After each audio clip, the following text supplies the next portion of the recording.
Break. Hey, live. Good sound. Okay. Can you all hear us on the WebEx? Yes? Yes. Okay, great. We can hear you, we can't see you. Oh, Well, that's a shame. how about Everybody now? beautiful. Now we can see you, yes. We are here. Okay. Welcome to the November, it's still November, meeting of the Community Board 7 Health and Human Services Committee. I'm Ken Cogburn, co-chair, with my co-chair Sarah Lee Evans. This is my last meeting as co-chair of this committee. Oh, I'm moving to transportation he's transporting. and transporting to transportation. But I feel like I'm still staying in public health because some 500 people every year are injured on our streets in traffic crashes. And to me, that's a public health crisis. And I see one of my main jobs, I see one of the committee's main jobs is reducing that carnage on our streets. So I'm looking forward to solving public health problems, but just from a different vantage point. So We'll miss you. I will miss you. well, I will, I'm gonna stay on the committee. Great. So just to, make sure things go okay. That's right. Oh, big brother. But Hayden Brockett is taking over for me. Aye.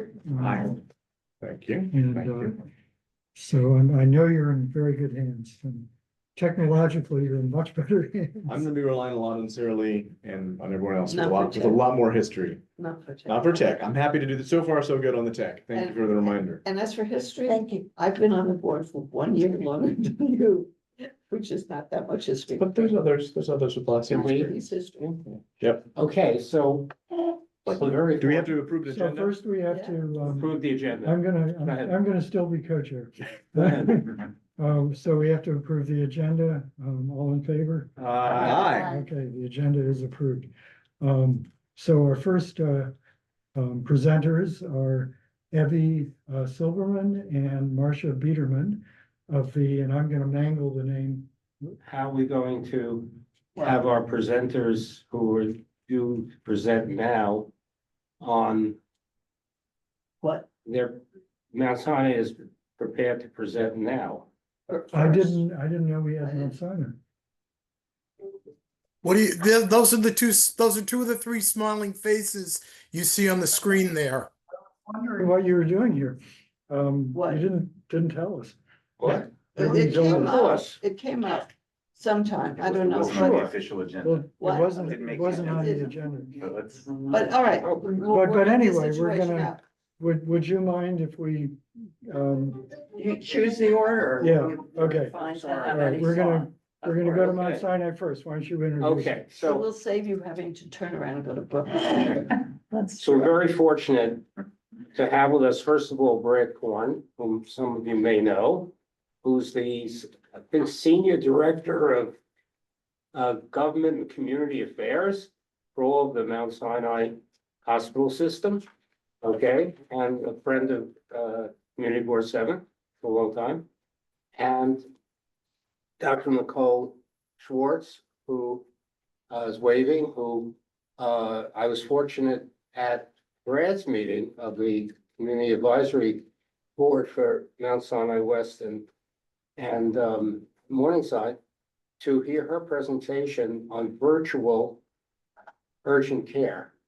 And I felt it was something that we should learn about, for ourselves use, but then provide the information for the broader community. Brad, would you like to say anything? No, we're very fortunate to have Nicole able to make it tonight. Thank you guys for adjusting your schedule to allow us to go first. And I think to the co-chair's point, Nicole, you are an emergency medicine person, so you're also interested in accidents and things that happen on the street as well. So Dr. Schwartz is the medical director of our virtual care. She is an assistant professor of medicine, and she is an emergency medicine doctor as well. So thank you, and I'll let her take it away from here. Awesome, thank you. And I also have my MPH, so another vested interest in public health. Wonderful. So yeah, so great to be here. So I am going to share my screen. So let me know. I think you need to, oh, never mind. She can do it. Guys have it? Yeah. You can. Perfect. All right, awesome. Okay, so I am, yeah. So the introduction, I work on the Upper East Side in the emergency department. I have been an emergency medicine attending for, I don't know, like 14 or 15 years now out of my residency. But this is my first community board meeting of Manhattan. So happy to be here. And the whole point of this meeting is basically, I'm going to show you a video after, which is like hot off the press, one of our new virtual urgent care videos. But I wanted to tell you a little bit about our program, where to find us, how to do a visit, why we're useful to the community. Also, to tell you a little bit about, how much we cost to do a visit, and also to get your feedback on how you feel like we can help kind of socialize our virtual urgent care program to the community, which is extremely important for us right now. So this is our flyer. Most of the virtual urgent care, you can do it through the My Mount Sinai app, but you can also access us. So let's say you don't have the app, you can just Google, Mount Sinai Virtual Urgent Care, and you get to us on a web browser. So you can do a visit that way. And I can forward a flyer for everybody if you're interested after. So there are two components to our virtual program at Mount Sinai. One is a traditional video visit. So like a telemedicine visit, you're using Zoom, you're talking to your provider over Zoom, just like this. And we do an encounter that way. The other option that we have, which is really cool, is an e-visit, which is basically where we don't even do a face-to-face for certain medical conditions. And I'll go through those. And basically, this is kind of like a newer thing that isn't as well developed, but it's very unique in terms of what's available for provider interactions for patients. So just in case you don't have the My Mount Sinai app, which a lot of people do not, just to get to us, you can go to the App Store and download us, and then you can sign up to do a visit. If you don't already have an account, you go to the sign up no activation code. And then when you get to us, on the screen, we're front and center. We're under Access Virtual Care. So we're one of kind of the, we're part of a greater portfolio for Mount Sinai, and we are the virtual urgent care. So we don't do normal like primary care visits or specialty visits. We're just urgent care, and we're run through the emergency department. And then if you click through that, you get to us, you click virtual urgent care, and then you're there. So just to tell you a little bit about our platform, it's staffed by emergency medicine doctors and PAs. And the cool thing about us, and what sets us apart from all the other virtual urgent care options that are available in the city, is that we're on demand. So you don't actually need to have an appointment with us set up. This is something that you could be waiting around in your car, you could be at a coffee shop, you could be in an office, and you decide that you would benefit from a virtual urgent care appointment with us. You really, from the time that you go through all those click buttons that I just showed you to talking to a provider, is around 10 minutes. So we're really on demand. We do medication prescription refills. So let's say for some reason, a lot of people have trouble getting appointments with primary care doctors. Let's say you have an established diagnosis, you have high blood pressure, and your doctor's appointment isn't for another month, but you really need a refill, and you've been calling the office and you've been trying to get in touch with them, and you can't, and you really don't want to miss a week or two of your medicine. We are able to refill that for you. We can also do specialty referrals within Mount Sinai. So let's say you've had knee pain, for the last 6 months, and you say, hey, it's about time for me to go see somebody about this. We can refer you to orthopedics. Also, we can order an x-ray for you so that, let's say you have your imaging that you need to go see the orthopedic doctor. So we have the ability to order x-rays. So you would do a face-to-face over Zoom with a provider. Let's say, you have a bad cough. We're worried you might have a pneumonia. We're about to get into cold and flu season, heavy duty for us, and your cough just isn't going away. What we can do is order you an x-ray. You go to any Mount Sinai radiology site. They end up self-scheduling you. So what happens is you get a link, and from the link, you can make a same-day appointment at whatever location at Mount Sinai is convenient for you. You go and you have it done, and we follow up on the results. If you happen to have the My Mount Sinai app, it will also come to you as well in your app results. But we have a very robust callback and follow-up process, because it's the same process that we use for the emergency department that we've used for years. So we end up following up on all of your x-rays. And if you need antibiotics, then we would give it to you. We see children. We're licensed in both New York State and Florida. So for those of you that are snowbirds and planning awesome vacations in December to get away from the cold, we see patients there as well. And it's the same process. It's on demand. We're open 8:30 to 8:30 Monday through Friday until the end of November, and we're extending our hours for cold and flu season to 10:30 p.m.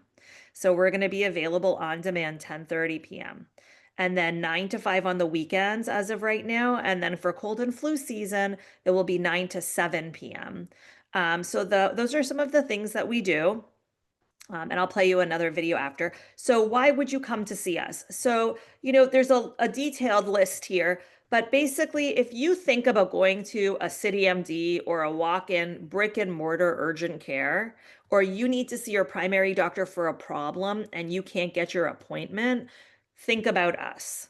So, if you have a cough that's not going away, or you have back pain, or you're worried that you're having a mild allergic reaction, or you have a sore throat, all of these things, you can get in touch with us.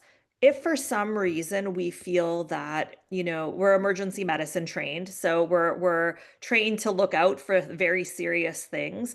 If we feel that you need to go get seen in person, we will tell you that, and you will get referred to go into an urgent care or the emergency department. So in terms of cost, I don't know, for Medicare patients, so now Medicare for telehealth has been extended through January 30th as of now, and we're hoping that it will go back to the way that it was before. But all of those patients that had telehealth visits in the time of the government shutdown, when everything was put on hold, they're actually going back and going back to pay for all of those visits now. But as of till the end of January right now, we have telehealth coverage for Medicare. We have Medicaid, and we take any commercial insurance that Mount Sinai has. We see 1199, all the nursing insurances. And let's say you don't have insurance, we have a $60 cost for the virtual urgent care video visit, which is less than half of our contemporaries in New York City, and $39 for our message only visit. And then this QR code is just on the screen in case you feel like you want to download the My Mount Sinai app while I'm talking. You can just scan the QR code at any time. So message only care. So this is pretty cool, and this is only for certain conditions. Basically what it is instead of doing a face-to-face with a provider, you get a questionnaire to fill out. So you fill out a questionnaire on your own time. It gets sent back to us. We review it. If we feel that it's appropriate for just an electronic visit, which doesn't even involve a face-to-face, we will complete the visit. If for some reason we're concerned about something, we cancel your message only care visit, reimburse you the money, and then up triage you to a video visit. So it's only for specific complaints. We're trying to expand it, but of course we want to do it, in a very, very safe way to make sure that we're still keeping up with our patient care and that we're treating everybody properly. So it's on demand, exactly staffed by the same people in the same hours. But the cool thing about this and why somebody might choose to do this is that we actually accept these questionnaires overnight. So let's say I start my shift at 8:30 in the morning and I'm the person that comes on. The first thing that I do is attend to all of these overnight message visits. And that way, let's say if you're on your way to work or to an appointment or to take care of children or anything like that, you can stop off on the pharmacy on your way to wherever you're going first thing in the morning. So it ends up being used a lot for birth control refills, urinary tract infections, cold sores, a pink eye. These are kind of the top things, but we're looking to expand these conditions in the next few months. And again, if you want to do it in real time during normal business hours, it's a turnaround time of about an hour to be able to get your e-visit completed, which is also pretty cool. And so again, this is our flyer, this is our QR code, and I am actually going to now let's see if I can do this. I have a video that is hot off the press. I just got it. And I'm hoping that you guys will be able to see it. Can you see this okay? Yeah. Yeah. Perfect. Let's see. This is really fun. So this is basically a promo ad for our virtual programs at Mount Sinai. Sinai Virtual Care connects you to world-class healthcare providers from your phone, tablet, or computer, all through the My Mount Sinai app. We offer 3 types of virtual care: urgent, primary, and message-only care. Virtual urgent care lets you see a provider on demand for common issues like colds, back pain, or other non-emergencies. Virtual primary care helps you manage everyday wellness like blood pressure, sexual health, or weight management. Message-only care lets you message a provider, no appointment needed, for issues like pink eye, UTIs, birth control, and more. Healthcare in your hands with Mount Sinai Virtual Care. Access virtual care in the My Mount Sinai app today. Okay. All right, I think I have found the best thing on the market for my under eye Uh-oh, circles. let me And let me let see. you in on a secret. It's not Let's a see how to get rid of concealer. this. If you are still That's so wearing a funny. concealer instead of an eye corrector, There we go. Let's stop that one. I don't know how that comes up. All right. Thanks, YouTube. Okay. So yes. So any questions at all? Ideas for how we could help support the community, your thoughts, feedback? I'm totally open, transparent, and I'm here. And also, if you do think of something after when we're gone, Shelley knows how to get to me. We can work on getting back to you guys on everything too. Like Sarah Lee has a question. So if I'm not a good person, I'm just one of those people that tries to get whatever she can from whomever she can, and I get onto your program, and I said I need a refill for my prescription, and it's an opioid. I mean, We don't do opioids. all right, something that's that a doctor, your primary care doctor, would care about. Sure. Do you know if it's appropriate to give it to me or whether it would hurt me? Or That is whether I have to take it? Yeah, that is something, that's a great question. Actually, because we're in the emergency department, if you're a Sinai patient, we have access to all your records. So that goes without saying. We rely on them a lot. But what we usually do is we ask to see like a prior pill bottle, and so what a lot of people will do is they'll take a picture of it and they'll upload it to the chat in Zoom, and that way we can see it. And it's pretty easy to tell also, when you're talking to somebody, if they've taken the medicine or not, because people will give you very specific instructions if they're used to taking it. So we get a lot of, let's say, blood pressure refill medicines is a very common one that we get. And I will ask, let's say I don't have any medical history at all on the patient. I'll ask, for a copy of it. If not, we ask for their pharmacy. We call the pharmacy to confirm the dosing.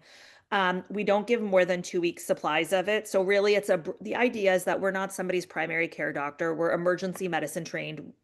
We're not experts in primary care. So it's really just a bridge to help facilitate getting to where you need to go. And we make that very clear.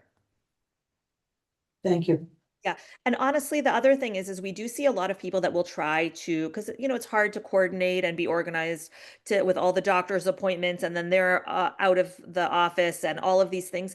And so we really do emphasize that. And we have gotten to the point where a couple of patients, we all know each other very well. We're not like off in different parts of the country. We work together on a daily basis in the emergency department, and you have to have at least 2 years experience in our specific emergency department. So even if you've had a job somewhere else, like we need to know you. And so I actually do get this often where I get our chats in our like electronic medical record or emails to me saying, hey, this is a patient, this is their medical record number. They've been here 6 times and I'm really uncomfortable giving a refill. What should I do?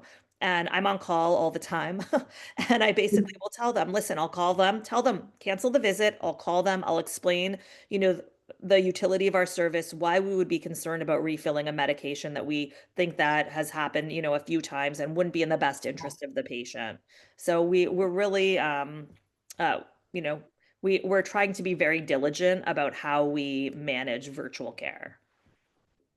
I know it's notoriously hard to get medical records between the hospital systems. Like, let's say I'm a Weill Cornell patient, all my records are there. Would you try to get them, or you just take my word for it? It's not that hard anymore. It's not that hard? Actually, yeah, it's not anymore. This is like amazing. Gotten much easier. Yeah, the health. So basically, when you go to any of the health systems, they get you to sign a release form that allows us permission to access other hospital sites. So I actually I can pull up I work in the emergency department all the time. So I can pull up a medical record and then that someone was at Cornell earlier in the day. And actually that changes a little bit for me, because if they're so sick that this is a second visit for me, then I'm on guard that, hey, there's something else that they had done that maybe we're missing. And then I kind of do a little bit more. So that's how it, but it is, some patients have not signed that, but it's much better than it was 10 years ago.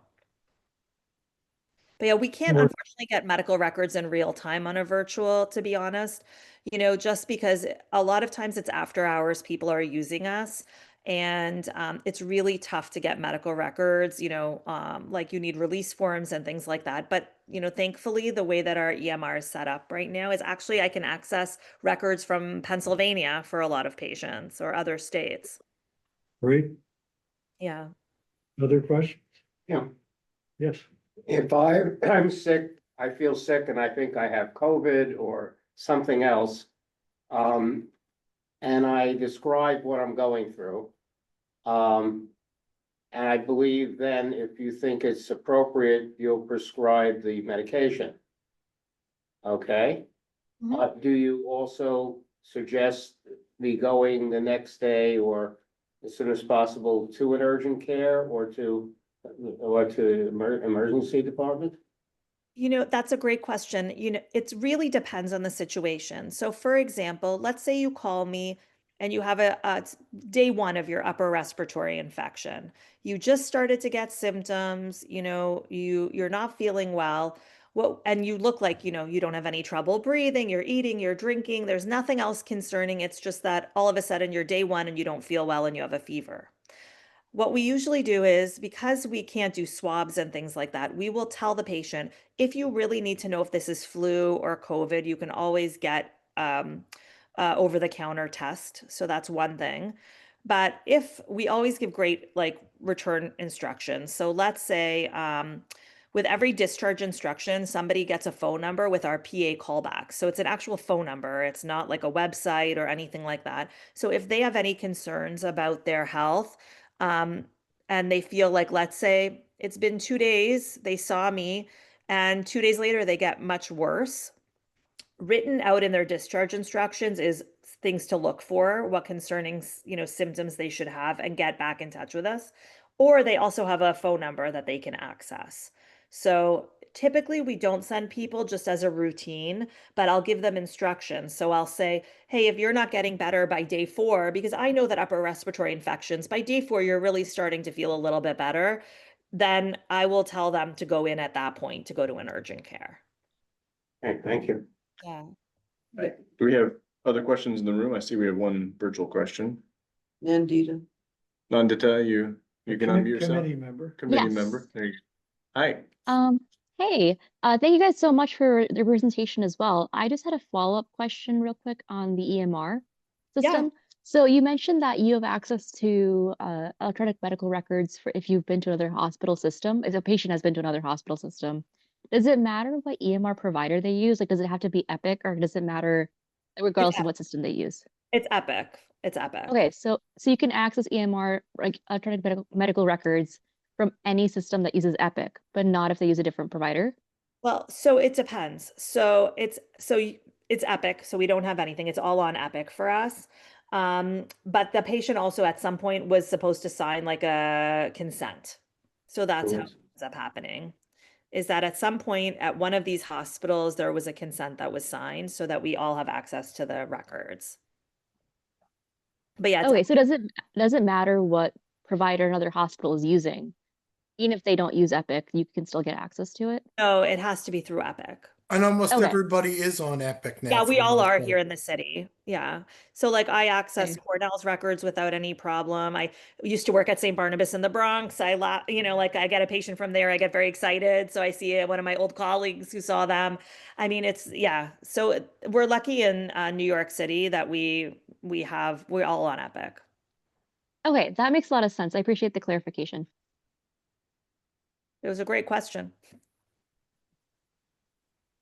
I just had one other, your cost chart, I didn't remember seeing anything about Medicaid. Do you have Yes. any special Yep. choice for Medicaid? You know what? We do see Medicaid. I can't remember if it's $5 or not. I know what we end up getting reimbursed, but it's $5 or it's nothing. It's one of the two. I can't remember exactly, but yes, we do see Medicaid. Great. Yeah.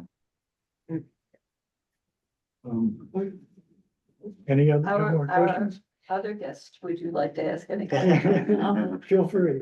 Well, I think we're more concerned with, not with emergency or urgent care as we're very critical care for fragile elderly people. Right. Because we're here and, we just talked about our dates of birth and we were both born in the 1940s. So when things hit us, they hit harder than younger people. And we're here to talk about preserving the health benefits of city retirees, municipal retirees who works in civil service, and protecting our traditional Medicare plus a supplement instead of allowing the city to push us into Medicare Advantage for cost savings reasons, which they've been trying for the last 4 years. So Yeah. that's the context in which we're here. What do you think? Oh, sorry, go ahead. No, Go ahead. I was going to say, we do have a fair number of Medicare patients. At least 10% of the patients that we see are Medicare online. And we have an amazing geriatric department at Mount Sinai. I have to say, I think it's one of the things that we do really well is take care of the geriatric patients. They are, so organized. And I actually just did a Zoom with them about this as well. And we have workflows set up where we're taking care. They usually can get patients in within a day or two, but of course the weekend is always a challenge and after hours. So we're actually working with them to help establish some workflows for their patients when they're calling us kind of after hours or if they can't fit them in for appointments. So we do, and we work in the emergency department too, and we had a geriatric emergency department at Mount Sinai for a long time. So, our providers are very experienced working with the. Oh, we know that most providers accept traditional Medicare plus our supplement, which is called senior care, Emblem Senior Care. What we're afraid of is that our insurance will change and that there are many providers that don't accept any Medicare Advantage plans. So we want to have access to your services and to all the services that we presently have access to. As we want you to as well. Yes, absolutely. Thank you. Oh, I Okay. just had another Yeah. question. I have a friend who is a Mount Sinai patient, and has been in the hospital many times, and he's in his late 80s but I'm his healthcare proxy and power of attorney. Would I be able to make use of this resource as is HCP or? Yes, I forgot to mention, this is the coolest thing, is that because we're on Zoom, I have access to translation services in real time. I probably should have mentioned that. And also you can zoom in another person. Uh-huh. So I can zoom in another person, let's say, and both of you can be on Zoom with me. And so we can make shared decision making. You can, help with the care plan, like anything. So it's pretty cool. We do that a lot with teenagers, they'll try to call us and we end up zooming in a parent because we need to have a parental consent as well. So things like that. But that's the cool thing about Zoom is you can be on one side of New York and somebody can be on the other, and you can be their healthcare proxy, and we're all on the same screen talking. But could I just access it in his stead? So does he not have any decision making right now? Yeah, he's not competent, yeah. Yeah, so I mean, yes, you can, but what people end up doing is they usually are together when they do that. And I think that though, if you were not together, you would have to show us some paperwork, Yeah. and but that's the only thing. Yeah, absolutely. Okay, okay. I want to thank you, Dr. Schwartz. Yes. This has All right, been thank you so much. eye-opening for many, even having seen it before. Terrific, and thank you, Brad. Always. Everybody have a really great Thanksgiving. Yeah, thanks for having us. And as I said, if you have any questions afterward, feel free to reach out to me and I will get to Dr. Schwartz. Thank you. Thank you. Thank you. Okay. Take care, guys. Bye-bye. Good. Bye-bye. Thank you. Aye, Isaac. Okay. And before we get to the next agenda item, I'm supposed to mention that we had 3 people who requested waivers. Isaac Adlerstein, a waiver for unexpected education duties, and Nandita, who is travel, and Roberta Seamer, who I don't see, but it was a medical. She was on. Rebecca's on, and I've tried to promote her to panelist, but she hasn't Roberta, necessarily wanted to do it, so I'll try it again, but she's here. okay, and And, we'll be rejoining. There we go. As a panel. there she Wonderful. is. I tried to And, join before, but for some reason it wouldn't let me. Oh, we're glad you're here. Thanks. have you been able to hear everything? Yes, Great. thanks. And Jennifer wrote that she couldn't come, but she didn't ask for a waiver. Okay. She just said she was. Okay. So, Evie Silverman and Marcia Biederman, and I'm gonna mangle the name of your organization, so you tell. There's a simple New York City Retirees, because the long version is New York City Organization of Public Service Retirees, but we just say NYC Retirees. Okay, that's good. So, so you're coming to us to ask us for our support of a bill before the city council, so tell us about it. Correct. So And we've got these we're handouts gonna for do those. this a little bit as a tag team. Does everybody have the handout? And Here is. we could share, maybe do the screen sharing. Yep. It's the one that has the It'll- bill on I it. forgot about that. It'll take me a second to sign, Not the Bismarck. set it up, but I will do it. Yeah. Oh, here. The one with the circled paragraph. That's what our ask is here. But you need more. There were 2 Yeah, pieces there's of paper they gave. There are. And, yeah. List of providers. I'll just keep one. So everybody has one. Yep, we're good. And the people who are attending remotely, if they're, I'm working on it. okay. Yep. We're gonna try to share our screen with those of you. Does who are everybody have this remotely. one? Yeah.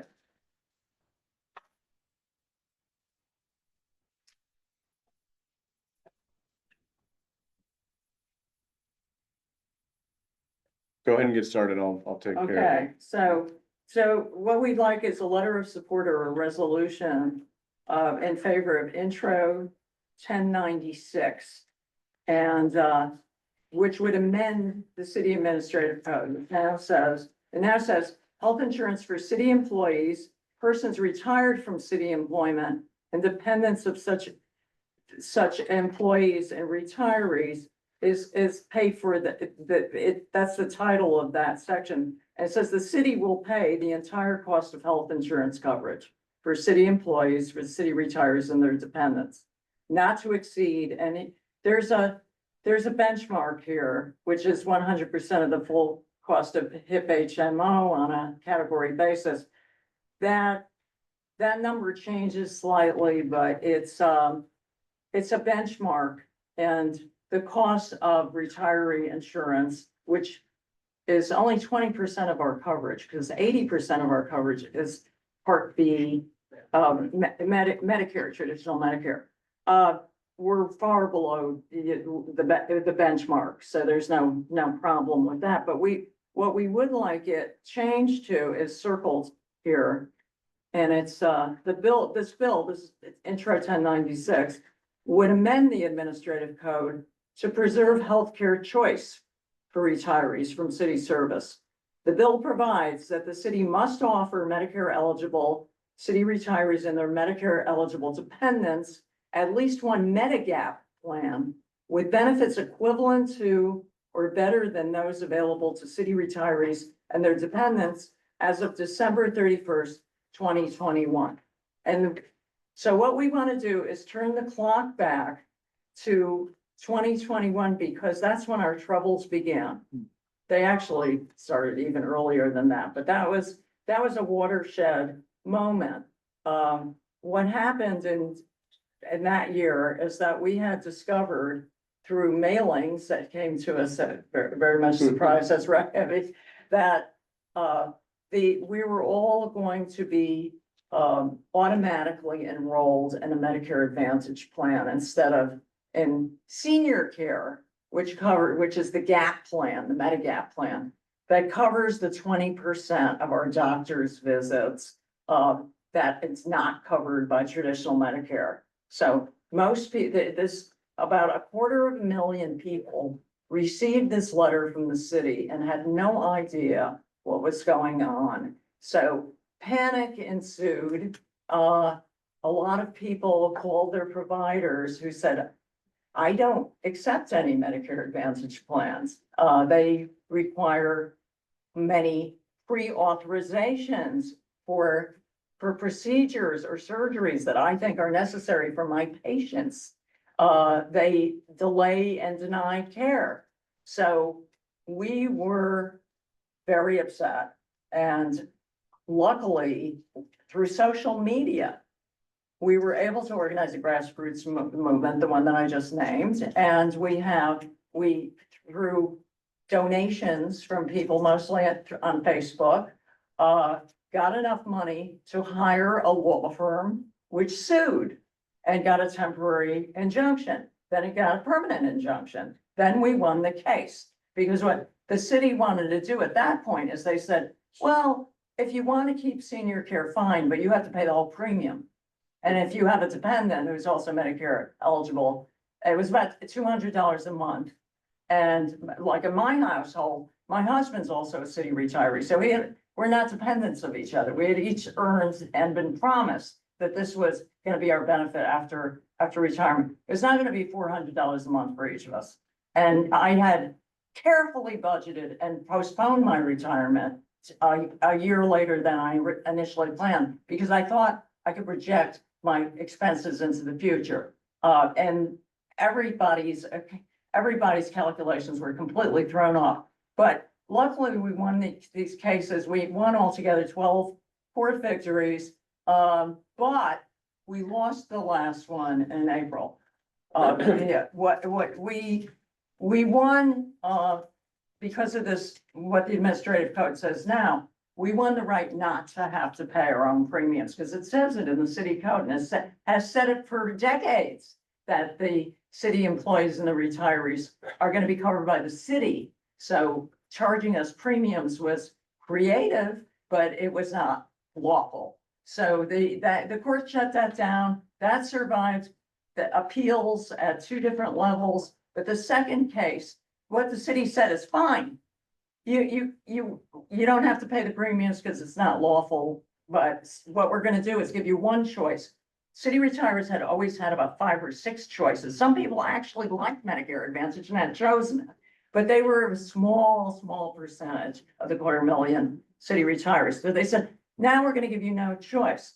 you're all gonna go into Medicare Advantage. You won't have to pay for your premiums, but also, as we found out, our doctors weren't going to accept it. We're gonna have all these prior authorizations and delays. So now we're at the mercy of the mayor, because this whole thing was the whole change and restructuring of our health benefits stemmed from 2018. The de Blasio administration had gotten together with some of the unions that bargained away our health benefits. I'm sorry to say it, because I'm pro-union. I've been union my whole life. When in my youth, I lived in New Haven, Connecticut. I was a delegate from an engravers union to the New Haven Central Labor Council. I became a teacher here. I'm now a delegate to the UFT, but really unfortunately, our leaders really did the wrong thing. They promised the city to fund $600 million in healthcare savings a year. They sort of made up this figure, and there were 8 possibilities of how to do this, and they really didn't consider any of them. They thought that the retirees would take it lying down, and we didn't. So this is the first time I met Evie, but I've seen her at rallies. We've been out in all kinds of weather with people, walkers, with wheelchairs. So maybe you want to say why you got involved in this group. Well, I started teaching when I was 19 and a half, right after I graduated from college. And I worked just shy of 38 years and retired. And all of that time, working for lower wages than you could get anywhere else. I started out at $4,800 a year. My rent was 60% of my take-home salary.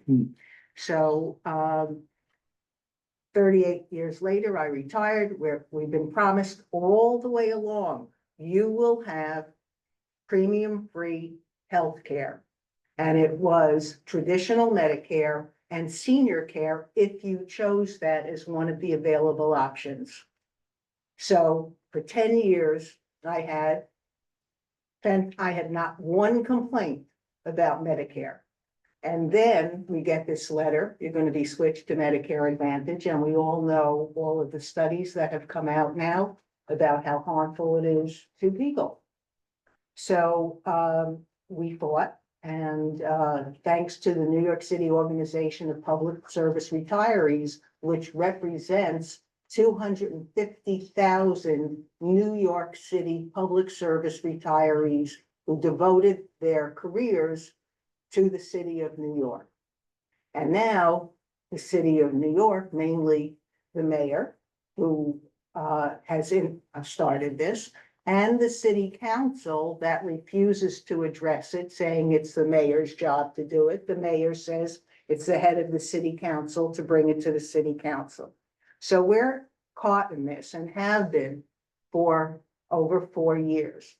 But we do have 18 council members, and you see their names at the bottom. Including Dale Brewer. Right, Yeah. right. We were very happy when she signed on. But a lot of them are gonna finish their terms in office, their term limited, one of them lost the election. So we're gonna have to start all over again. The speaker has not. We had a hearing 2 years ago when this bill was called 1099. And it, again, there's been a cast change of who the council members are. We can't get a hearing again. Unfortunately, the Speaker Adrian Adams will not allow it to come on a committee. The unions have a lot of clout, unfortunately. Their endorsements mean a lot, and the leaders are on the hook for promising the city $600 million in savings a year. This was rash of them. They never should have done it. Now in April, they sued the city. They're trying to avoid arbitration, saying, we didn't anticipate that these retirees would fight back. That, essentially that's what their lawsuit says. We can't get blood out of a stone. The Medicare thing didn't go as smoothly as planned. We want you to forgive our debt. But we don't know how that lawsuit is gonna go. And Mayor Adams has said, he's very lame duck, very, very lame duck right now, that he wouldn't pursue it for the moment at this time. And the mayor-elect has not given us any promise. The mayor-elect has refused to meet in With us. any way, shape, or form with the retirees organization, which is ignoring 250,000 people, not only who live in the city, but who live throughout the country, which is a whole other issue about Medicare Advantage and if you are out of the city, not having access to healthcare. Yeah, if you meant, if we wish the next administration well, there are a lot of warring forces, that, you know, if you satisfy the union leaders, you're not gonna satisfy the retirees. Unfortunately, Michael Mulliger said he withdrew his support of this for the UFT, but it doesn't help us either. He doesn't, his position is ambivalent at best. Sorry, can you help me yes. understand? The unions have made a promise that is somehow legally enforceable for the $600 million in savings? If I may just say, unions, first of all, the MLC, which allegedly bargains on behalf of the unions, does not have a bargaining license. That's the municipal. What's the labor- MLC? Yeah, Labor I'm sorry. Committee, yeah. The Municipal Labor Committee does not have bargaining certificate. For the retirees, it does for its future retirees, but there's been a court case which says it can't represent its current retirees because we're not really members of the union anymore. The UFT has a chapter for us, but we're talking about 100 different unions, and some of them just stopped paying dues completely. Well, you Like- said they paid it, there was a suit, so I'm trying to get Yeah, that. most of the unions cannot bargain for retirees because in order to bargain for retirees would have to have A vote, right? working conditions, wages and Hours. and hours. And we have none of that because we don't work anymore. So they can't legally represent us, but they have bargained away what was ours and what was promised to us. Well, I'm just trying to understand what it is that the unions promised to de Blasio.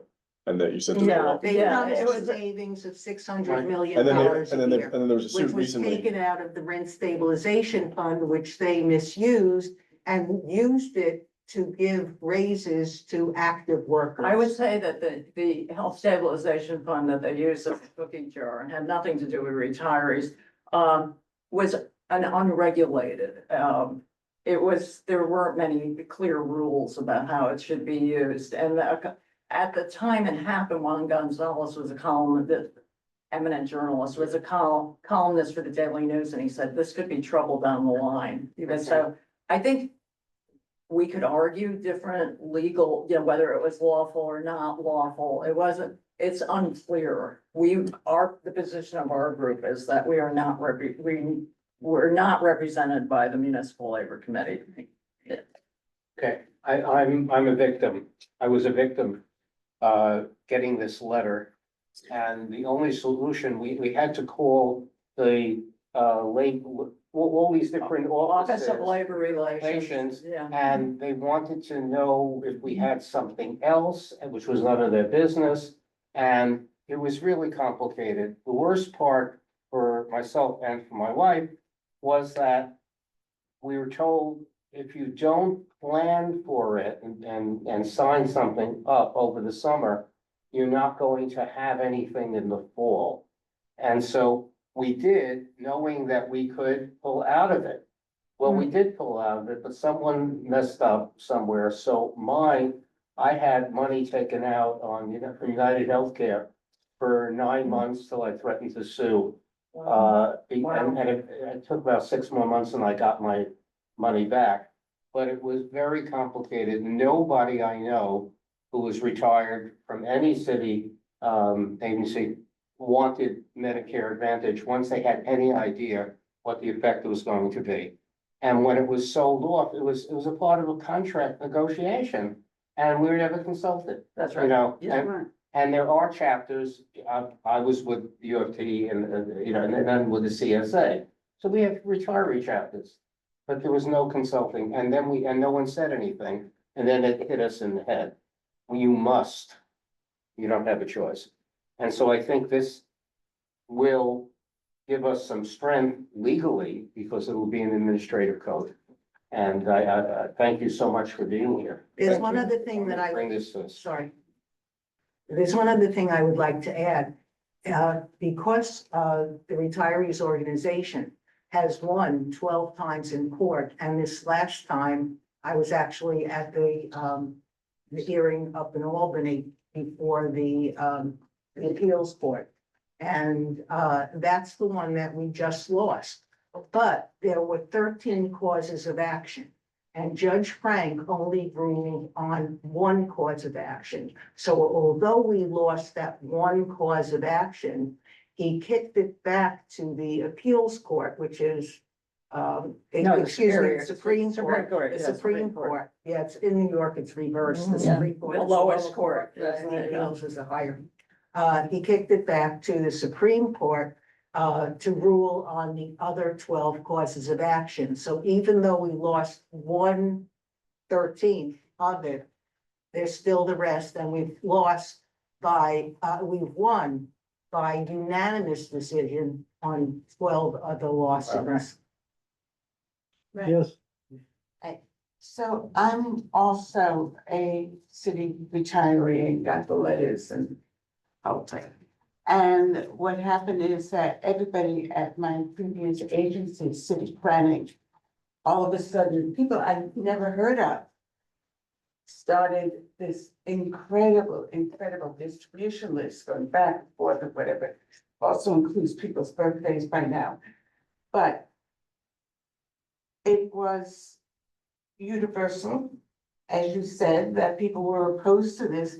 And what I'm curious about is because we were all delighted and thought we had one, which was amazing. So what were the grounds that we lost that one? It was, the first one was about whether we had to pay our own premiums. So it was about the $200 to stay on that you and if you had a Medicare eligible dependent, had to pay. So we won that because the city charter is so clear. It says that the city will pay the entire cost. So obviously it's not unlawful. The other one was about whether we had been promised, it was, promissory, well.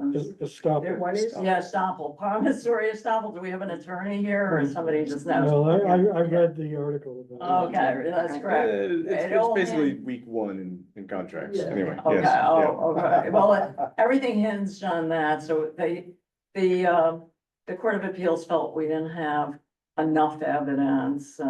Even said that we were cribbing each other's, that we were using a template to submit testimony, which certainly wasn't true. I wrote my own testimony, No. but anyway, you can't argue with the final court, they just No, said. if I could beg to differ. On the last case that we lost on the one Promissory course, estoppel. Right. Yeah. the court felt that even though this had been precedent for 50 years, it was never in writing that they could find anywhere that said it would be forever. Yeah, And like, on that basis, the narrow rule of law, correct. we lost that part. So we still have 12 other causes of action, and simply 50 years, this has been the practice. We got all, people went into their attics and Knowing found the these old city, documents. But knowing the city, it seems very strange that they would be paying out money and health benefits to us without something in writing. It is also a line item in the budget. So when the city says we don't have money, you can go to Brad Lander. Brad Lander has said clearly it is in the budget. It is budgeted every year. The money is there. It's not a matter. Yeah, of money. because it's in law, even as it currently reads, they had, will pay the entire cost of, they said, a healthcare plan. Any healthcare plan, like Medicare Advantage. Because actually, the city said, we're willing to keep paying for a health plan. The worst health plan in the world. Yeah, so they said you're gonna get coverage, but it's not coverage, it's a diminishment, as Judge Lyle Frank said so many times. It's a deterioration or diminishment of what we had. The other thing is that the city started to charge us co-pays, which we never, ever had Yes, I before know that. in 2021. And that took like 13 months. And then they stopped it because we won in court. They started that again, and what the retirees organization has evidence, everything that they say has evidence, it is there, it is not made up.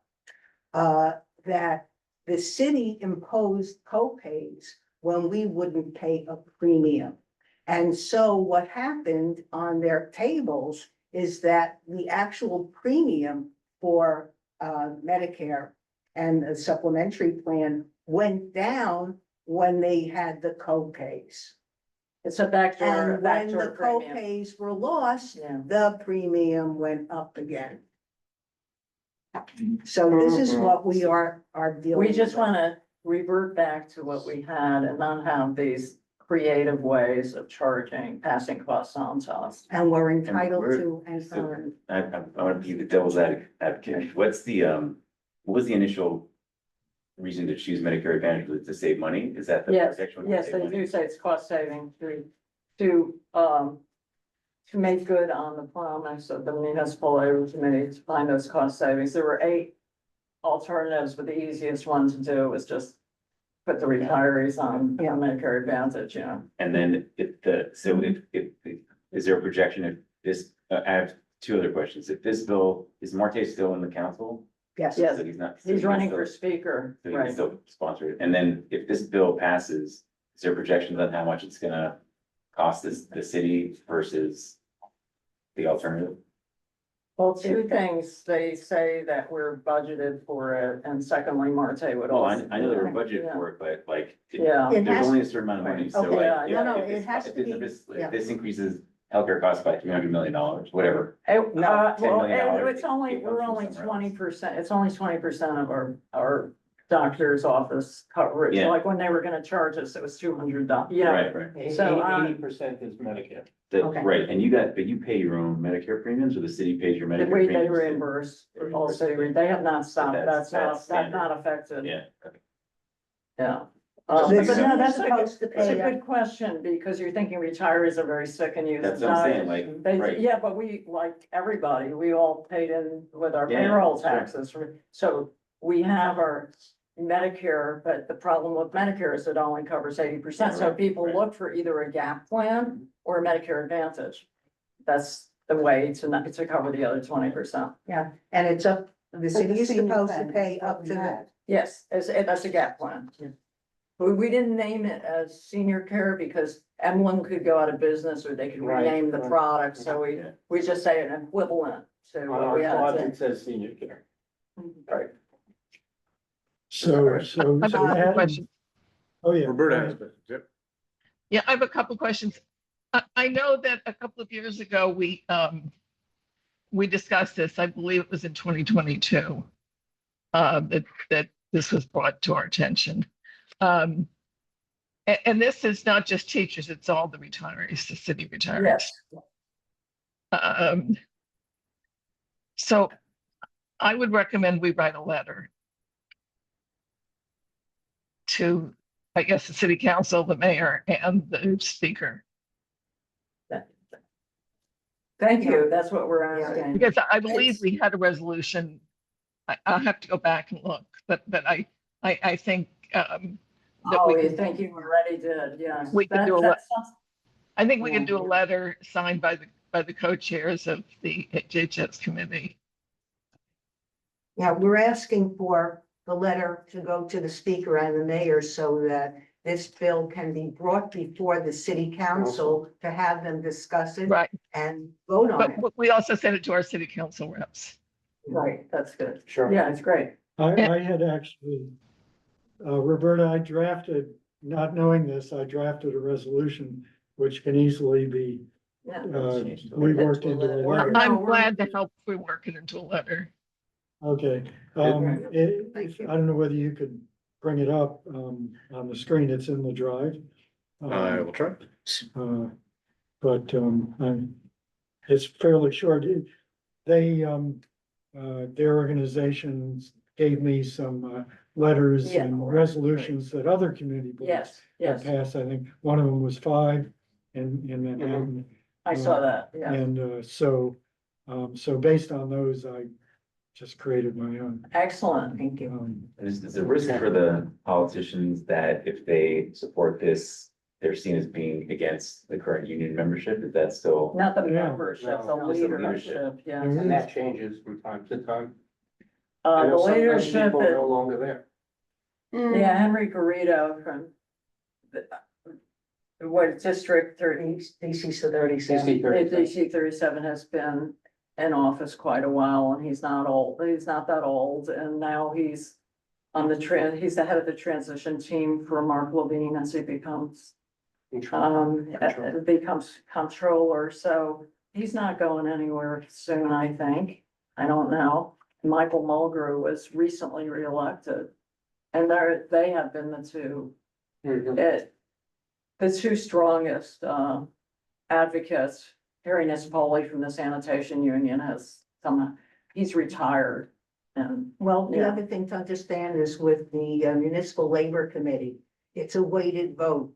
The unions get one vote for every 250 members. And DC 37 largest. has, what, 189,000, My mother's union. right? And between the UFT and DC 37, that's more than 51%. So anything that they say, everybody else has to go along with. And that's yeah, another of the. Can I ask another question? yes, that's what I need. So Yeah. for Go ahead. non-union retirees, has this changed for them for when they retire? So this would only be for people that have already retired. If they're if they work for the city, is Yes. that what you're? Yeah, Oh, so we any have- city, no, any no, city we have- municipal person who's retired would be covered by, if this goes, Yes. if the council votes, it would protect every present retiree. Not necessarily people that are presently working, because the union would negotiate for them because they're still employed. It does not affect active retirees or non-Medicare eligible retirees. Right. They have to be 65, but the non-union, I know, Mayor Bloomberg's former speechwriter, he was never in a union, but he's affected by this too. We have members who were never in unions. They were managerial. It will affect them also. Right. Okay, so there are 11 more issues that have gone to the Supreme Court? Yeah, but we've been asking people to contribute to our legal fund for years. We can't keep just using the judicial branch of the government. We need the legislative. That's why we're here before you. That would be the best way to protect us. And then we wouldn't have to constantly be in court and waiting for court dates and hoping we can raise enough money. I mean, But- some people have passed away since we started this. But I thought the Adams administration had dropped the case. They said they wouldn't, well, first of all, the case went up to the highest court, so that case is over. Right. Benkowski was the name of the second case. They said they wouldn't pursue the push now. I mean, Mayor this time, Mayor Adams has only a few weeks left in office.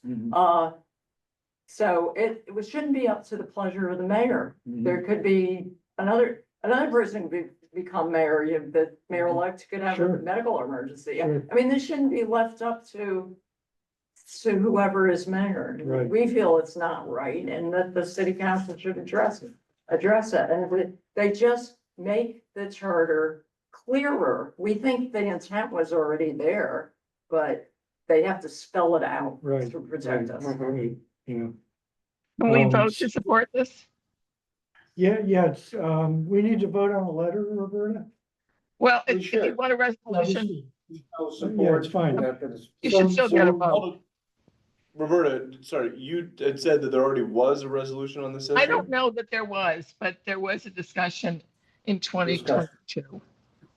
So Yeah, maybe you want to we keep it as a, maybe you want to keep it as a Yeah, resolution. I think It's it a might be very strong nice resolution. resolution. Why don't you? Well, we can do just a resolution and follow it with a letter. Yeah, Okay. why don't we do that? Okay, because if it's a resolution, it goes to full board and it gets more Yeah. play and Yeah. more publicity. So call Okay, the well- question. Motion Motion, okay. Is Well, this 250,000? have you, is the wording of this okay? Right, Yeah, it's 250,000 retirees, but I thought you said more. No, I think that's what you said, quarter He million. says approximately. Yeah. I got that from Yeah, you. the old bill was 1099 if you feel like looking in the archives, by the way. But this is great. But if you go Yeah, down to yeah. the decretal at the end, to be resolved, yeah, Mhm. that's the most important Right. part. Who's Yeah. community five? Oh, did I leave that in? You Oh, did. yeah. Oh, Okay. Did Community Board 5 support this? yeah, I'm not sure that was Manhattan.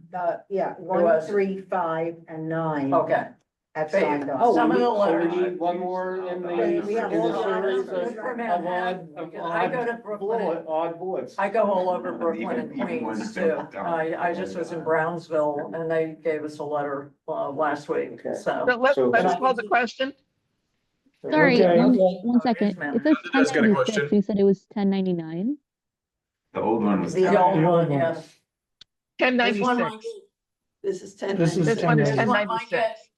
Yeah, Okay, so you might want cool. the name, that's excellent. I think, Hayden, you had The name of the bill. the name of the bill, because they're gonna probably renumber it in January. okay. Sure, I I will look can- it up. I can get Okay. that in Yep. later if you want. Okay, so this is, So, this is to approve the resolution and follow up with a letter reflecting. yes, Correct. Okay, okay, all in favor? all in favor.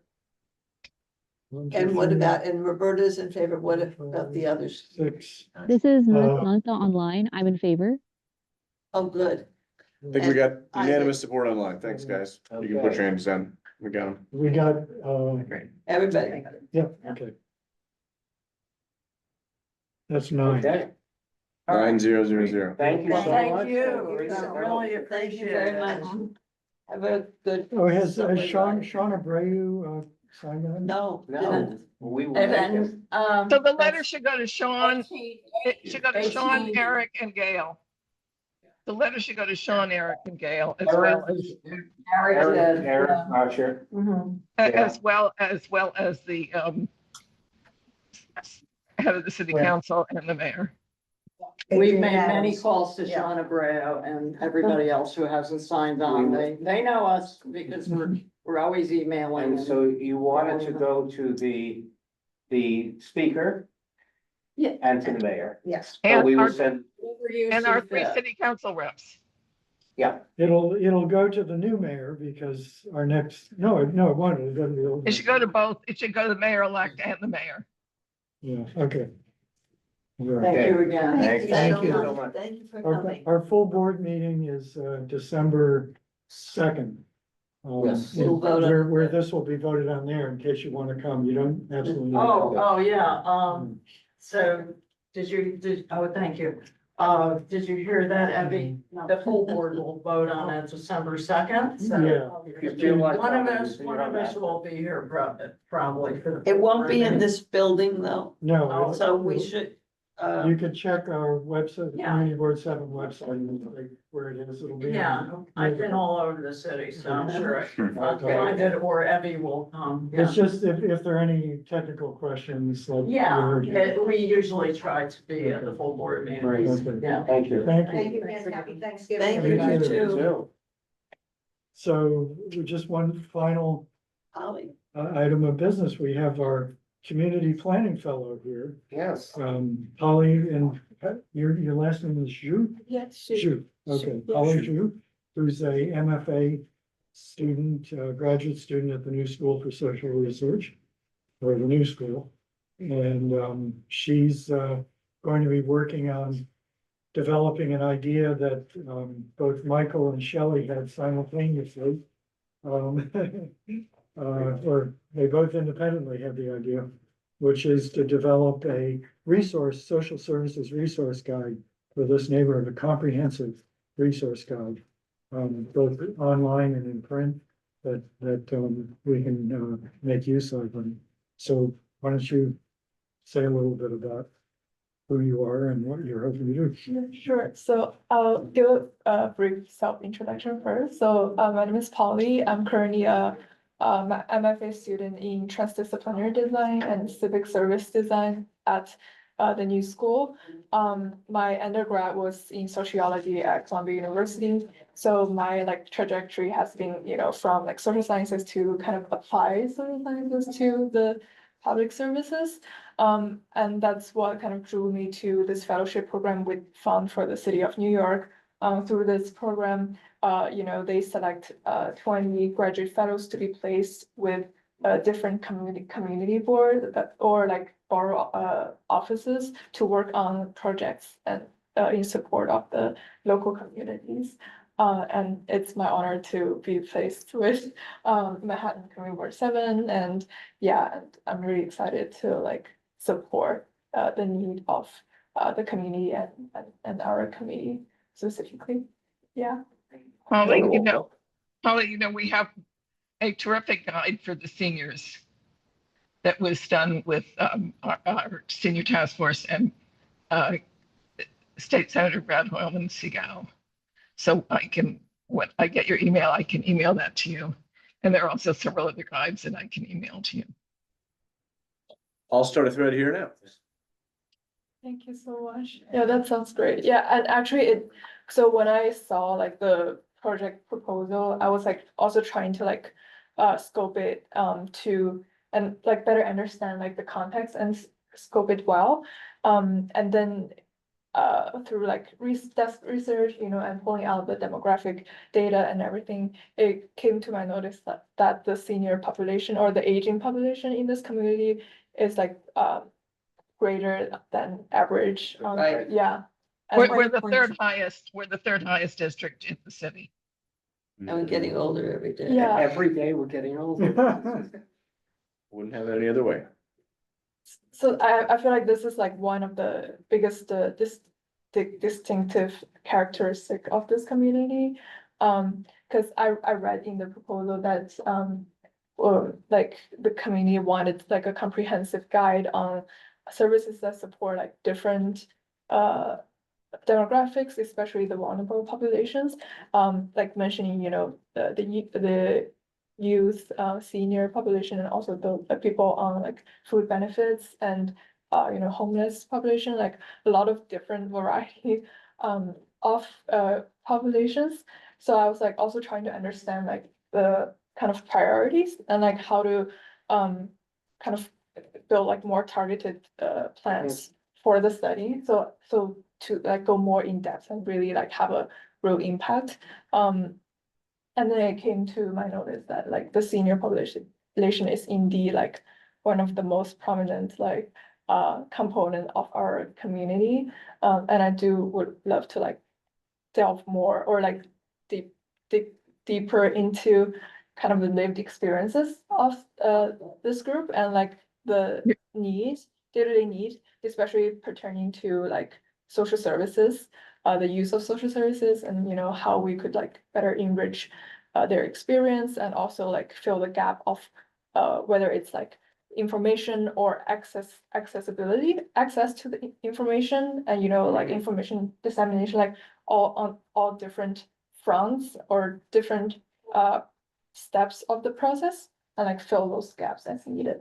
Yeah. So you're welcome to come to the senior task force meeting, and we have many of the different local organizations in the meetings, and we worked with Brad's office and created a really good guide for seniors that lists almost all the services that are available.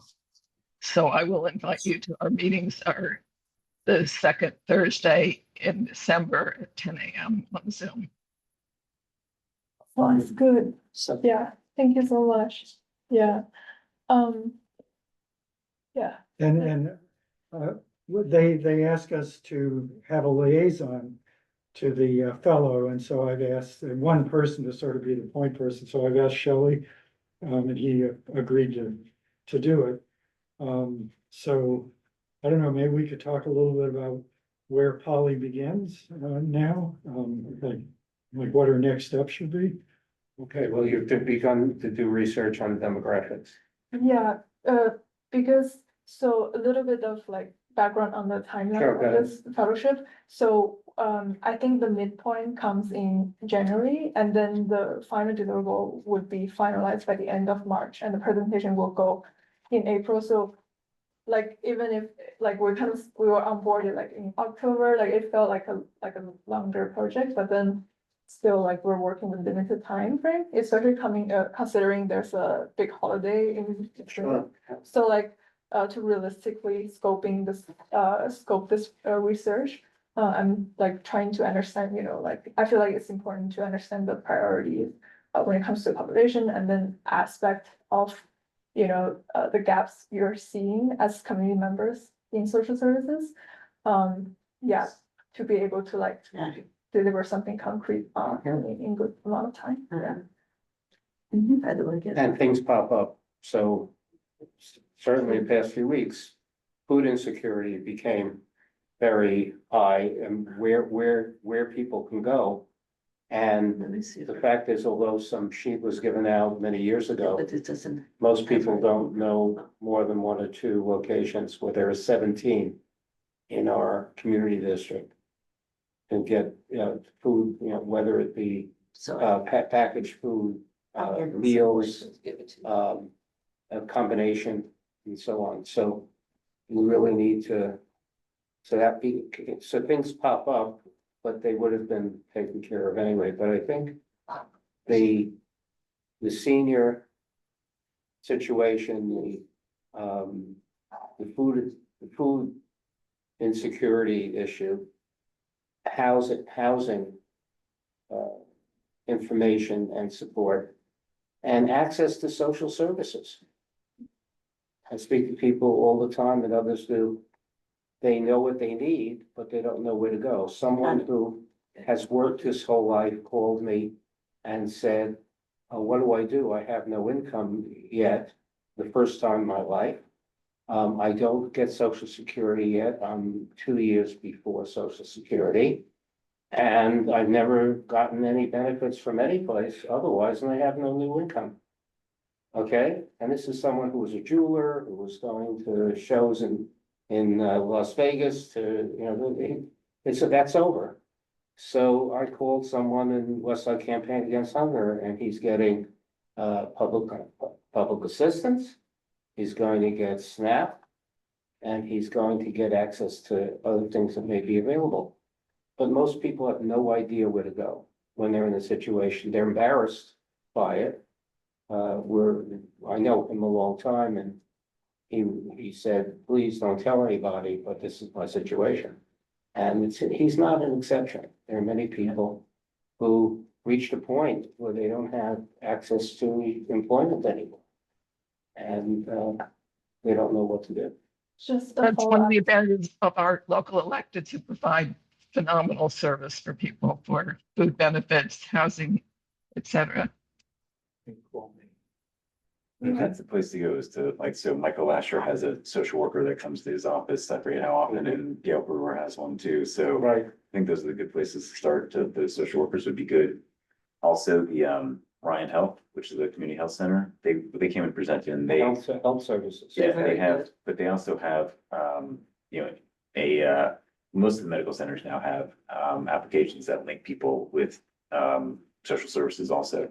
So they could be a resource to, like, even just to start. There's a lot of companies that, provide those kind of directories now. Right. Thank you. I wanted to follow up on like what Shelley just described. Like, do you see like a correlation between like the kind of situation you were describing with like the aging population, or those are kind of independent factors? Well, part of it's aging because he doesn't think he's gonna be able to access a job now. People don't want ageism is rampant. I was applying for a job and it said, which I certainly can do, and it said, maximum age 65. I don't remember when that happened. When you were 65. But seriously, and I said, what does that have to do with the requirements of the job?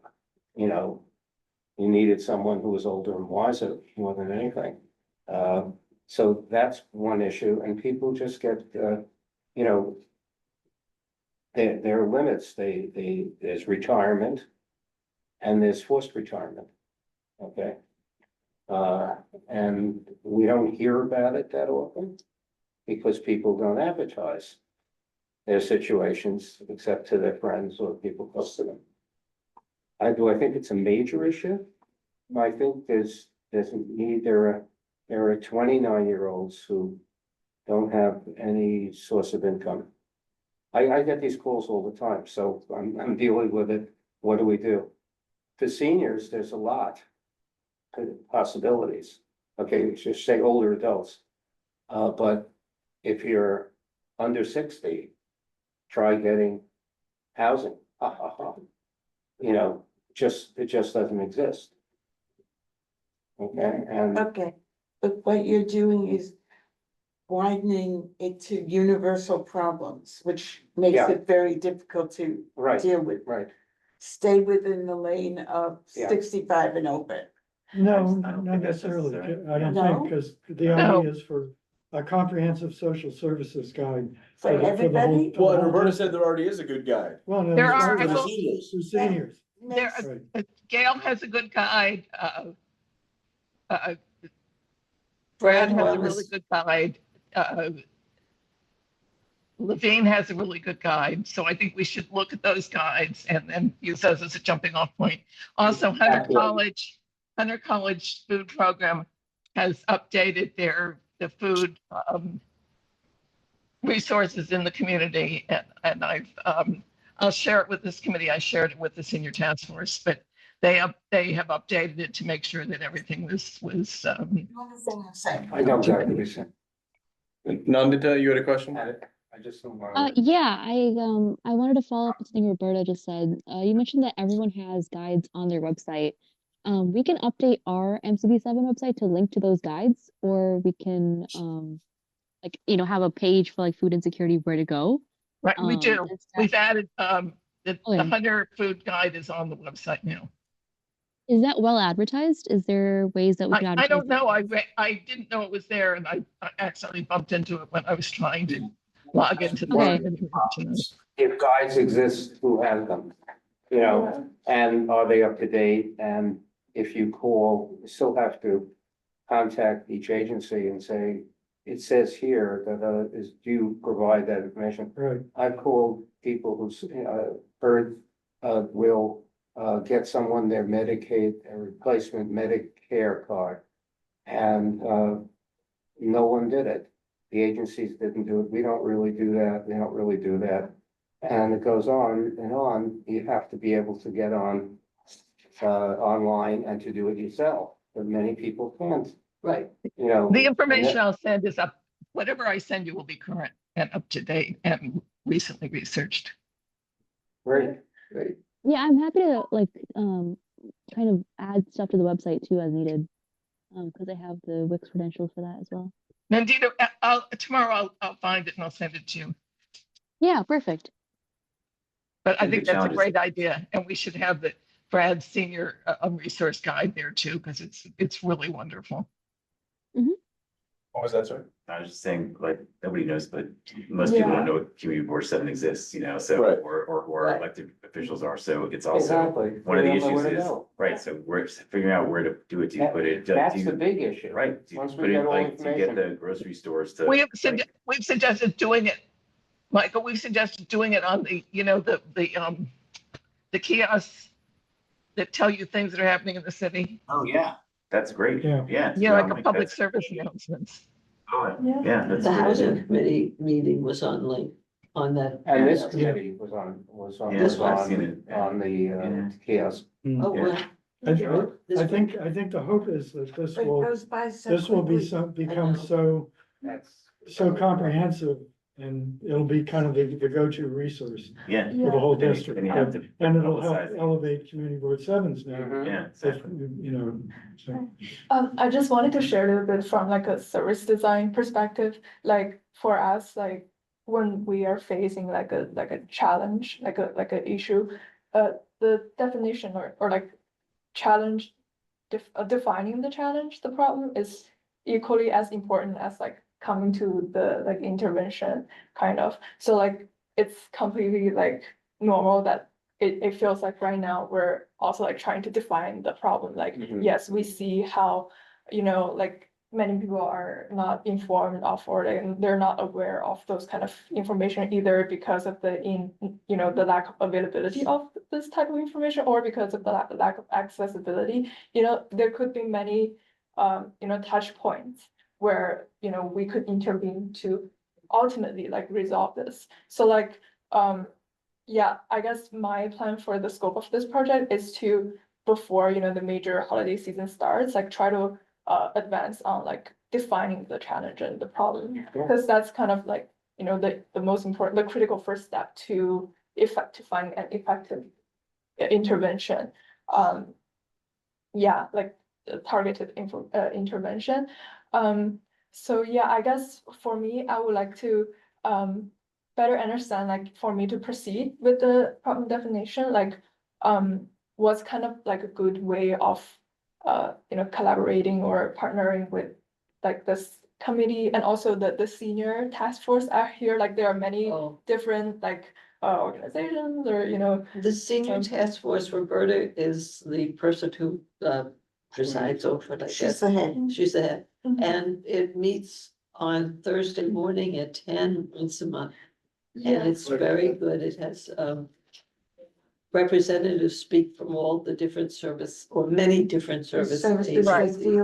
We have WISCOT, which is a food pantry. We have West Side Federation for Supportive Senior Housing, Goddard Riverside, Project Fine, Jazz, The blind, the Guild for the Blind, and they also have many representatives of elected the officials. electeds.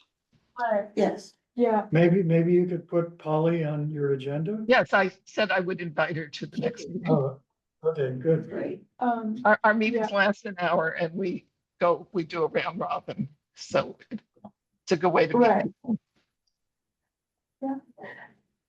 And I guess to just to share a little bit of my preliminary desk research. So there's actually, like, I think New York City has a good amount of available public data, and like I was able to locate this like data source because during the last meeting I remember asking about like the demographic and maybe socioeconomic status and all those different kind of information about community member within this boundary. And then I was able to like locate this website where they provide like different indexes on health conditions and social benefits and education, like and even like safety, like all on all fronts. And then they allow you to do like a correlation comparison as well. And then I noticed that for our community, we're doing extremely well on almost like all of the different categories, except for I guess so for example, everyone has like 100% access to park within this region, Right. And then like people are well educated.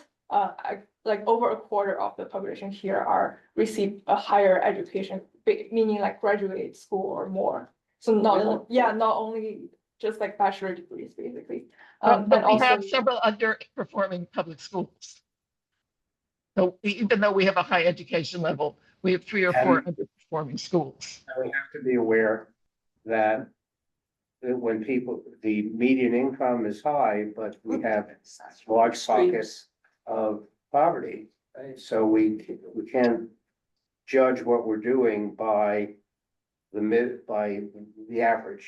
Okay, we have to say, okay, what about this population? What about that population? And so we'll go over this because we really need to not ignore the most vulnerable and most needy because they're not the largest, part of our community. yeah, totally. So like by looking at the like big data, right? So only the number is like kind of having a narrative basically. But to your point on, the minority, those are like in real life, they're all individual people, Right. having their lives and, but just wanted to mention like one of the prominent data point that I noticed was like, the high proportion of senior population here. And also it's kind of correlated, also like senior people living alone by themselves, and also a correlation between the rate of cancer is also higher yeah, than New York City average, and also the rate of depression. So that's another like Mhm. That's very noticeable interesting. Yeah. data. So like those are kind of some like, just through preliminary desk research, like I wanted to kind of understand what's kind of an urgent need for this. And tonight you saw, Mount Sinai. We have a close relationship with Mount Sinai. Mount Sinai is just to our north and just to our south, and has urgent cares within. They are a tremendous source of, health and social service, issue, so, going to try to get Brad, three of us talk to Brad, what they have, because I always say to them, why was this virtual, urgent care?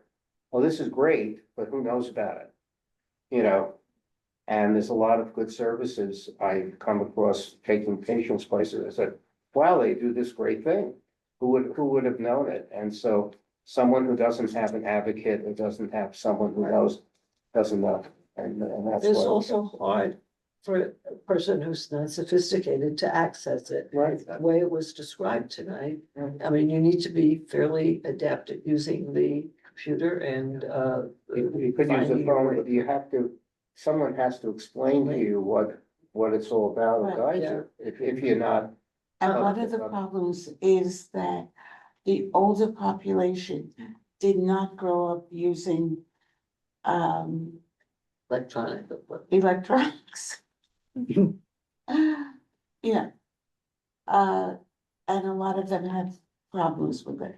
The library gives courses, but even those aren't very. And in Red Oak, there's a whole series of courses for the seniors and for people who come to the center, which is about 1,000 people.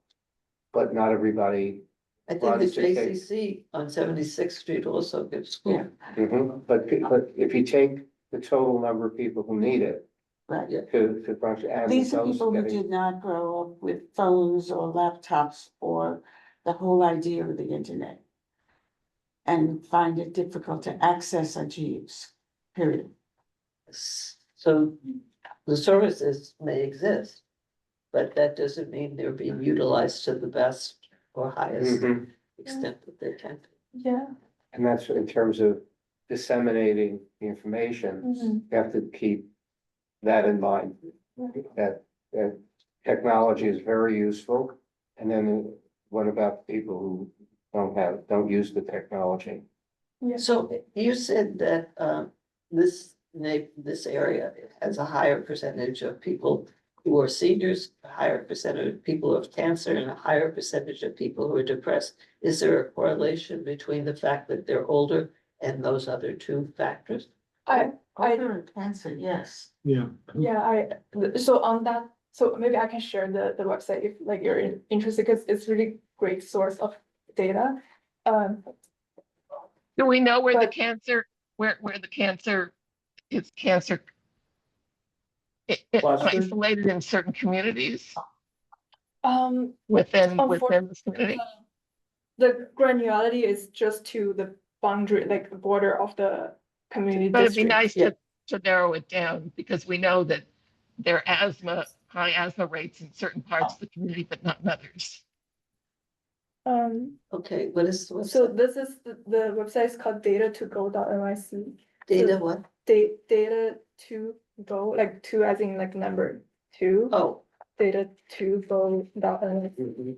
And then like in this comparison feature, you could actually select two variables and see if there's any kind of correlation. And when I try to see like correlation between like the senior, like the aging population and cancer, and then later depression, there is a moderate like positive correlation between those two Right. variables. So that's a very interesting finding, because only in this community, the proportion of aging population and proportion of depression specifically has like a strong correlation, a moderately strong correlation. Whereas on average in New York City, there's even some level of like negative correlation of senior population. But what about the Rockaways? I mean, the two community districts that have a greater amount of Seniors. aging population? One of them is the Rockaways, and what's the other one? Anyway, I'd be curious about them. Do you know what's the number of their community district? Rockaway? It's in Queens. It's far. We'd have to look it up. 14. What? Queens 14? I have a feeling, unless I just my thought, Pardon? that people live in their apartments. And There's, sense of they live community, alone. They don't have a and sense of. alone, Tend to be depressed. tend to be depressed Exactly.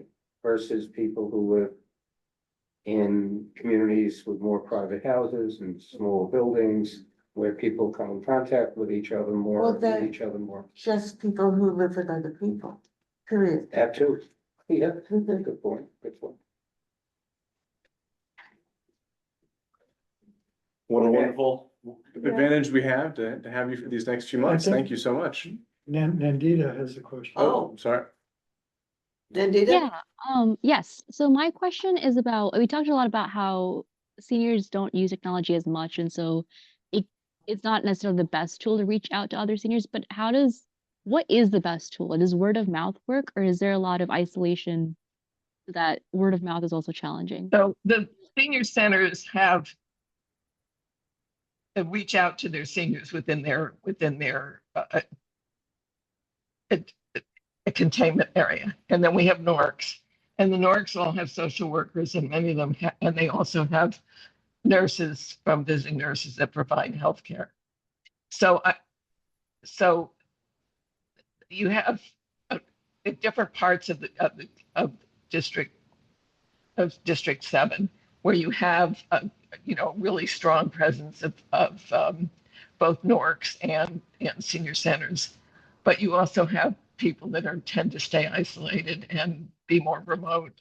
So it's just a matter of figuring out where those areas are.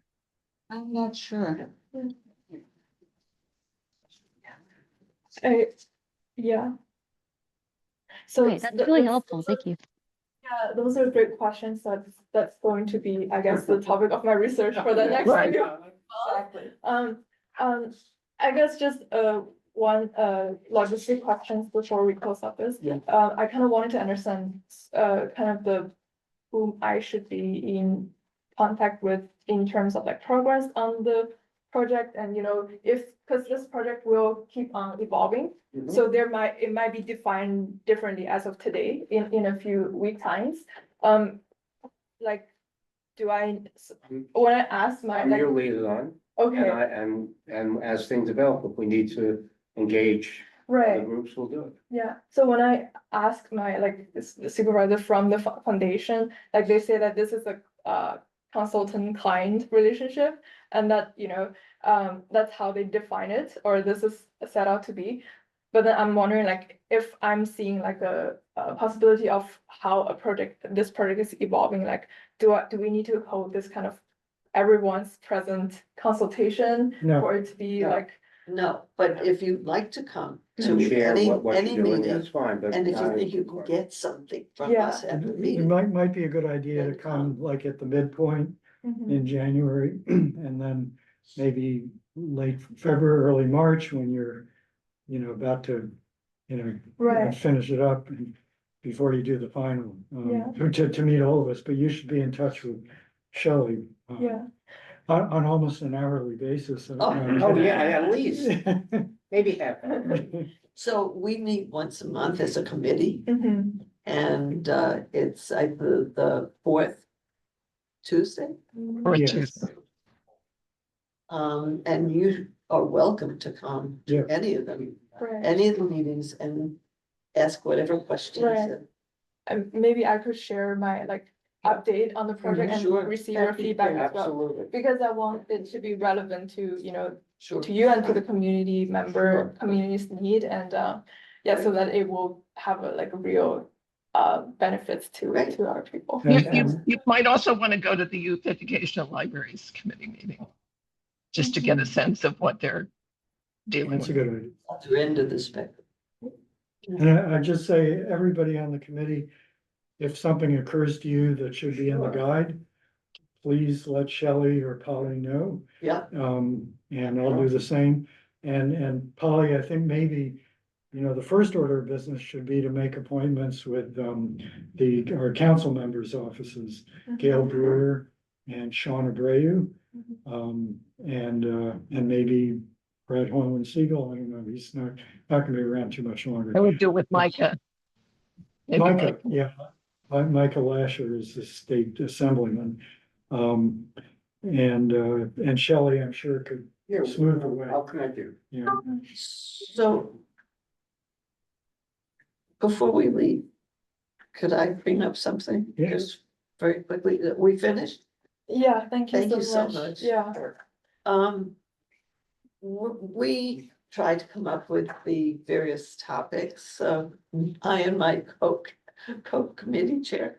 And there are a couple of things that have come up that I'm aware of, and I thought we'd love for you to, go home and ruminate just about whether any of them catches your fancy or, okay.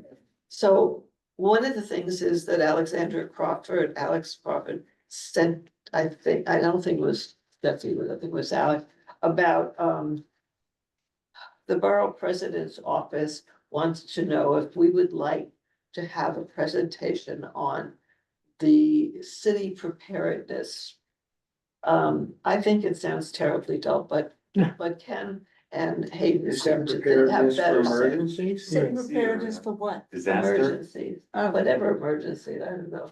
And How to go back. I had tuned into some of the borough president's presentations online about, they encouraged us for various topics. I have to say that I didn't think any of them was really hot, I mean, they're really great, but, I second that motion. but, I guess I'm really being negative, but, so it's emergency preparedness materials. And if anybody thinks that I'm wrong, and I'm supposed I Preparedness am. materials? I'm the Manhattan Division leader for 6 Yeah, well- neighborhoods, including this one. But Emergency preparedness. so they asked me to get into, or us to get in touch with Porfirio Figueroa, who is the person who does these things. So if, let me know. They're gonna be gone in 1 month. Oh, yeah, that's true. Well, but not everybody changes, right, in the offices. Anyway, so that was one of them. Another thing that came up, Louisa thinks it might be better at the housing committee, but I think it could be at either. But Beverly sent me an article and an email, I think maybe she sent it to you Yep. too. Yep. About the fact that the federal government, and it's gonna affect New York City, is cutting back on funding for permanent housing for low-income people, and they're putting more money into temporary. It That's why I sounds, said it housing. sounds so disgusting That's though, but it does have. There should be a joint, I'd suggest a could be- joint meeting of housing think- and HHS. Because not only that, they're cutting back on their vouchers. If New York Yeah. State doesn't increase their vouchers and New York City doesn't increase their vouchers, we are going to have a lot of people that are becoming homeless. I agree with you, and this is that they're gonna be cutting back on supportive housing unit. It's bad. And So- 35% of people are housing insecure already. So it's going to impact their health and So- well-being as well as their housing. So can you ask SEMA Let me talk to Seema about it a joint meeting? and see. Yes, You want we're going this? I can crazy. print out another copy Oh, okay. when I go home. Yeah. So that's We've been second. going a little crazy with joint meetings lately. You- Housing You're rejecting affects- us? No, housing has tentacles into every. I know, it's been interesting though.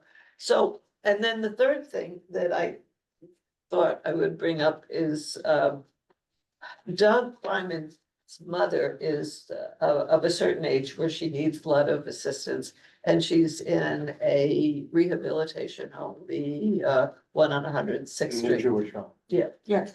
And it appears that there is an across the board cutback on nursing services or the amount of private nursing services that you can have available if you're in a rehab, regardless of how much the doctors think you need, or you Even think. if you were paying privately and you have insurance for it.